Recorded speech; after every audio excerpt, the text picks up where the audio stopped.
Life is a casino. We don't think, we just hit them off with C-notes. And you can bet it all. I'ma be the last one standing tall. Joey Merlino. What's up, G? Life is a casino. We don't think, we just hit them off with C-notes. And you can bet it all. I'ma be the last one standing tall. Joey Skinny Merlino. with Joey Merlino. Welcome back to Skinny with Joey Merlino and Lil Snuff. Today, we're finally back in Boca Raton, Florida at the Podcast Junkie Studio, and we got two special guests here today. One on my right, one on my left. Me and Joey's good friends. Guy's been on ESPN every single day. UFC legend, Marvin's in the house. My main man, Billy's in the house. How's everybody doing today? Good, man. What's up, Marvin? Thanks for coming. Finally made it happen. Yeah, we finally made it happen. Finally got back to Boca. Yeah. Fucking tired of traveling. Living out of suitcases for a long time. It sucks. Yeah, I know. Yeah. Well, we missed each other. You went to Italy, and then when you came back, I went to Italy. Yeah. Because I was supposed to be there for like not long, but then ended up having surgery, so I stayed there longer. Nice Stayed over there right? longer. Yeah, I stayed there longer because I couldn't train anyway. So I was like, It was beautiful there, right? Food, yeah. best. Everything. And also summertime it gets too Yeah, hot, summer. so I'm like, Yeah. Is it hot over there like down here this time Not of year? like Well, here. I'm from north, so it was a bit more chilly. Still hot, but like Not like here. Yeah, When we were less. there, it was 85 and sunny, but it wasn't humid. It was perfect. It's fucking 115 here with the heat Yeah, index, here's- 112. I can't stand it down I here can't right wait till now. the fucking summer's over. It's over soon. Shit, might as well wait till November now. We got Yeah. one more week and then it's over. October gets nice. Yeah, October, November. If you It go, stays hot for a while. in the stores though, they're already done with the summer. They're already on like Valentine's Day. They just Right, start selling right. Valentine's. Yeah. CVS has got everything already. Just skip Christmas. Yeah, they skip everything. They don't care. Big Thanksgiving and Christmas. Yeah, it comes fast. So Mark, I mean, you've been fighting for a long time. Where did your fighting career start at? I started out in Italy. I mean, I started out in Italy, but then I realized soon that there wasn't much still, So then I realized when I was like 19, I either go keep studying or like, I have to make a decision. And Yeah. I was like, if I decide to keep going on fighting, then I have to make it like do it properly. And then that's when I moved to London, basically when I was 19. I moved and then I kept doing it. You just kept since- going. until now. So, but yeah, no, I started out in Italy though. I remember just going like 4 or 5 different gyms because I was doing like jiu-jitsu one side, boxing another one, a bit of MMA some other places, and just Greco-Roman another place. Yeah. And just keep traveling. I remember getting the train, going like 40 minutes out, then doing one training session, jump back on the train, come back, stop in another place. On the way back, do another session, and then come back. That's and the this is dedication. me while I'm like doing like basically high school. So, yeah, that's how I started though. Did you like boxing better or I love jiu-jitsu? boxing to be honest, Right. but I even fought in boxing for a little bit, Right. but I always wanted to do MMA. Oh, So even right. boxing, I was doing for MMA. Right. Yeah. Who was kind of the first big MMA guy out of Italy? I'm trying to think. No, There hasn't been there's not many. The No, only there's guy definitely that not many. made it out Many. was Alessio Sakara. Like Yeah. he trains. Oh, yeah, he was at TLC. ATT, He's yeah. He's probably the OG. he's the only one really that made it to like yeah, to a good level. And he's a good guy too, man. yeah. No, I mean we met a couple times before, but I actually got to like see him a lot like here Right. at ATT. That's so, awesome. Yeah. What's the training like? Like, you're in the training, you have to train. Clearly, I don't train. You could, as you could tell. Yeah, you look good. What's the training like to get ready for that fight? It's I mean now it's crazy because like with experience you just understand yourself better and like Yeah. you learn how to train better and just not like try not to waste energy in things that don't really help you because coming up you just think that doing more is more, but it's not really like that. You gotta get smarter with it too. Yeah. And, I tell guys, like really, because I'm a strength coach there. It's not my course. full-time job, but I've been in this a while. But I tell fighters that like you should be putting more hours in the gym when you're not getting ready for a fight. Okay. Like say like when you're outside of that fight camp, basically that first or that last 8 weeks leading up to a fight. But outside of a camp, that's when we're working on really getting stronger. You're working on all those little details. The intensity is not near as high, but you can spend more time in the gym.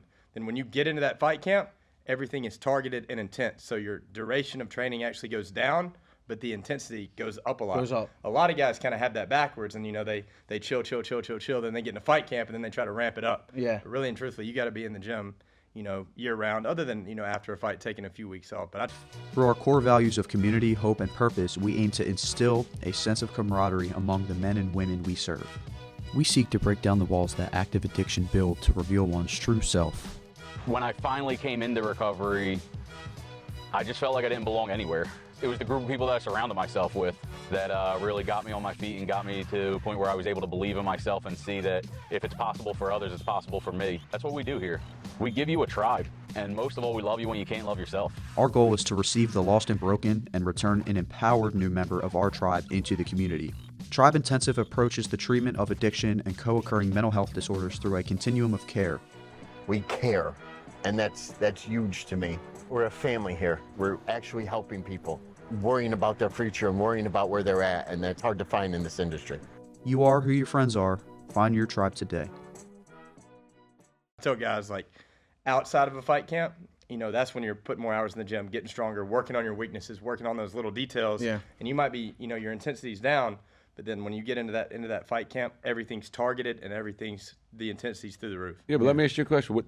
When they're in the gym, they spar every day? They fight like that? No. Marvin, you can go over your schedule a little bit more. Yeah, I mean, listen, it's so MMA is so vast, It's like there's so much to learn that and then with time you understand how to filter it for your own style, And then Right.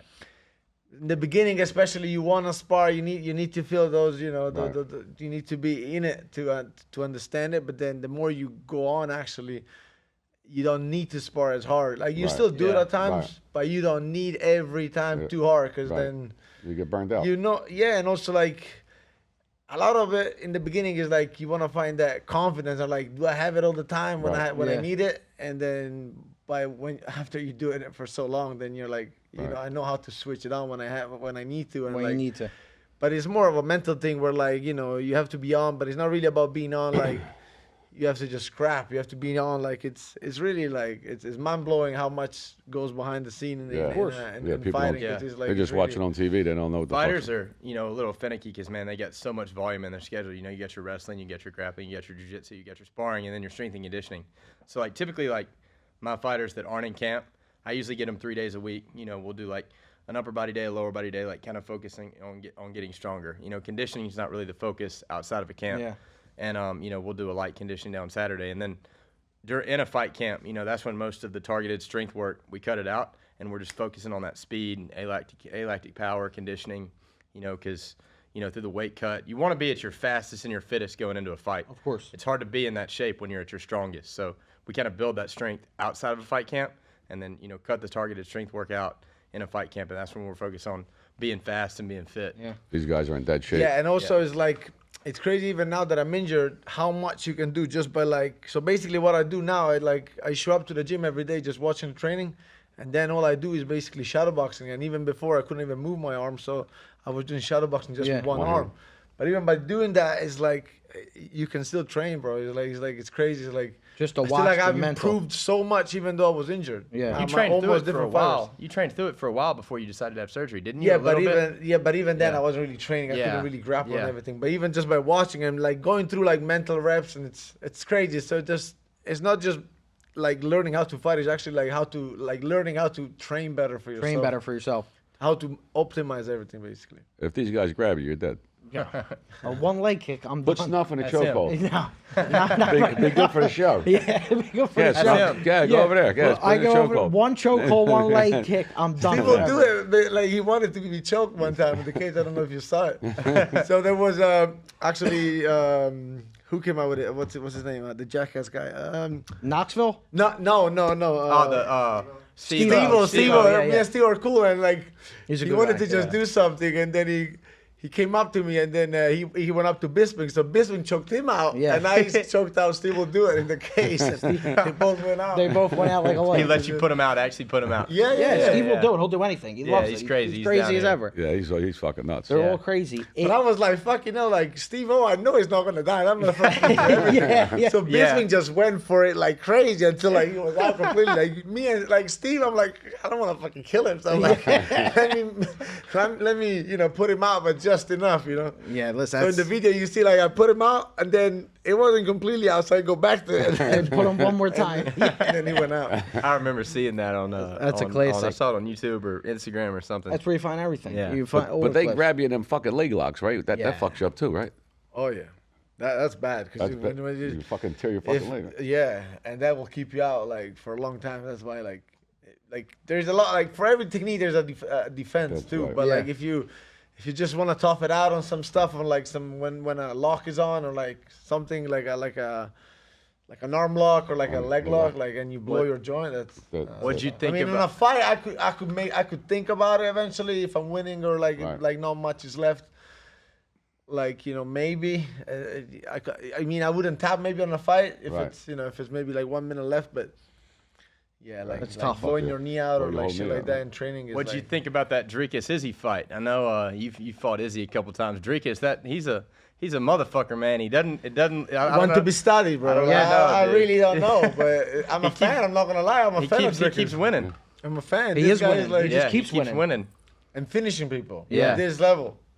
I'm a fan. I'm not gonna lie. Like nobody course, always yeah. kind of like 'Cause you fought Izzy No, twice? but I almost kind of always like I've been hated on the champ because he's the champ. I want to be the champ. Of course. Did you But fight Izzy also, once like, or twice? Up like coming up, I was always like having like this fucking kind of like nervous energy. Now a bit more chill, but yeah, you don't know how you make it happen, Yeah. but it makes. How many it happen times you every fight him? fucking Once time. or twice? Izzy. Twice. Twice. That's what I thought. Yeah. Once early, and then one for the title maybe 3 years ago. Both real competitive fights, weren't they? Yeah. Yeah. When was your first fight? What year? In My very first fight. very first fight. I don't even know. Must have been like what, like 20. 14? Yeah, Like 14, something right? that, Something like yeah. that. I mean, now it's 10 years later. Yeah. 10 years later, and you're still doing it. How many surgeries? This is Little Snuff from this Skinny Joey Merlino podcast, and we would like you to check out A&J Flooring Kitchen and Baths. If you need a new kitchen, if you need a new bathroom, if you need a whole new house, they can handle it all. From countertops, backsplash, flooring, and don't forget one thing, they don't do it for more, they do it for less. So look, I was 18, so no, 12 years, like, yeah. Yeah. Well, no, not just this one. Just that one. To be Wow, honest, good just for this you. one. Yeah, good. Yeah, God I mean, bless you.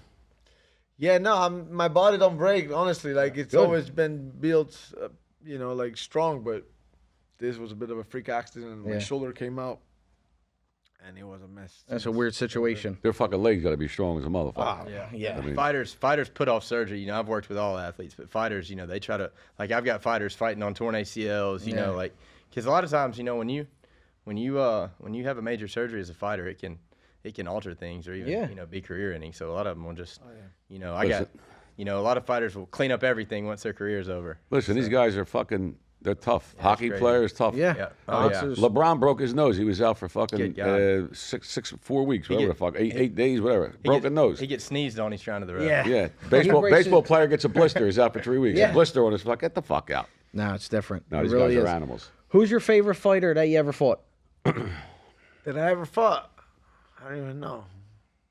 No, I wouldn't know that I fought. Just go favorite fighters. Favorite fighter. So I started off because of Fedor Emelianenko. Okay. This guy I used to love watching. You him. like one? Yeah. Yeah. He was. I mean, in my eyes, he's the GOAT. People say no, he's not, but he was something different. Have you ever Something seen special. him? Like the way he was walking out, like a bit of a belly, like Yeah. you wouldn't think that much of him, but it was Sometimes you see these fighters that come out. I'm like, that guy's dead. He can never win this fight. he was giving up a lot of weight Win. to heavyweights, but he went unbeaten for like what, like maybe 10 years or something. Like he was Yeah. like for 30 fights unbeaten, fighting in Pride. The first show that I was watching was always Pride. Then I went into the UFC. Then you went to Then UFC. I was watching Wanderlei Silva. I remember how I Silva, used yeah. to love him. Who was the guy that fought McGregor? Which one? He knocked him out, and then he went. Habib. You talking about Khabib. Dustin? Khabib. Oh, Habib. Yeah. Yeah, that's the guy that fucking he wrestles Habib's- bears. Yeah, Yeah, he's a beast. he's a different animal. What's his name? Broke his leg, right? They just have. You're talking about McGregor. I mean Dustin. Yeah, Poirier. Dustin, yeah, he's from here, right? Oh, He's a top team. yeah. Yeah. Yeah, he broke his leg. I right seen here. him at the casino down Dustin's here. a savage, man. Yeah, he's got his Savage. tough. Nice guy too. Comes up there. I'll Everybody tell says you hello. a banger fight that's coming up is Max and Ilya. Oh yeah, That's a that's a nice that's a fight for sure. freaking war right there. Fight soon, I think. Is it not? Isn't it soon?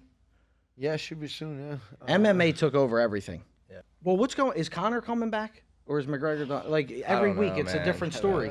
Yeah, I don't know. He was supposed to fight Chandler, and He got too apparently much money. broke his toe, Yeah. and then they said December, and now they're not saying this year. Who knows? He's got fucking, what's he, If I was 300 him, I would million? stay on the Yeah. yacht and drink. Yeah, He looks like he's having a good time. 300 fucking million. Who would be your next opponent that you would want to fight?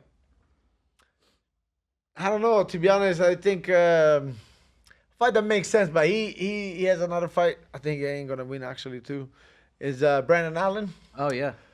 But then I don't know. To be honest, I haven't been thinking that much about it because priority is the shoulder now. course, and then, but soon, I hope by December or January I'll be back. You'll be back, You'll be ready back to by go. then? The shoulder? Yeah, should be. Yeah, There's a lot of tension with the Brandon Allen. Yeah. a little bit. A little bit here and there. No, he was running his mouth a little bit. Yeah, that's it. So it's. I mean, how can I put it down? Like, but honestly, nothing, not much happened, and it's all right. I hope I don't see. That's all I can say. Yeah. I see the little video. internet blow. I FaceTimed you that night, man. I was in California. Yeah, We were in Cali. You said, come and meet Me me. and Marvin and I were on the way to the fights. Yeah. We were on you- FaceTime. He was You there said, too. "Come and Chris meet was me." there. Yeah, You we said, were "Come there. and meet We me." were on the way to the fights. We would like to thank you for watching. Head on over to Patreon for the full episode.